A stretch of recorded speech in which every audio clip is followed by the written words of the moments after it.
foreign inflows, foreign exchange inflows, and the savings on account of the refinery that would have... Dr. Michael Atingi-Ego okuva mu mwaka gwa 2020 abadde mu kifo ky'obumyuka okutuusa olunaku olwaleero lwalondeddwa ku bwa gavana wa banka enkulu eya Uganda.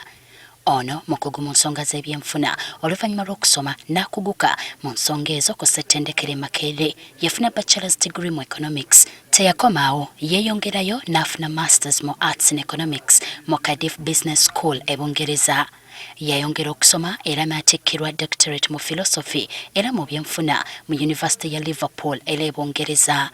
Oluvannyuma lw'okusoma ono yatandikira mu Bank of Uganda era bw'atyo n'ajja ng'akula mu madaala okutuusa lwe yalondebwa ku kyokkulira okunoonyereza. Mu 2008 yalondebwa ku ky'okumyuka akulira ensonga za Africa mu kitongole ky'International Monetary Fund IMF ku kitebe ekikulu ekiri Washington DC mu America. Mu 2018 Dr. Michael Atingi-Ego yalondebwa akulira ekitongole ki Macroeconomics and Financial Management Institute of Eastern and Southern Africa mu kibuga Harare ekya Zimbabwe. Non-oil exports more competitive.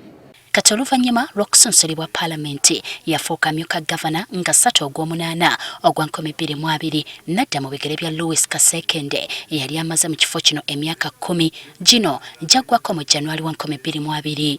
Ono ebifo byonna mwabadde ayogerwako okuba ng'akoze kinene okutumbula ebyenfuna. Mu May 2022 yasiimibwa aba African Banka Magazine nga gavana w'omwaka olw'okulwanyisa okunaabuka kwa siringi mu Uganda. Dr. Michael Atingi-Ego agenda kumyukibwa Professor Augustus Nwagaba. Ababiri bano basuubira okuleetawo okutumbula ebyenfuna n'enkulaakulana by'eggwanga.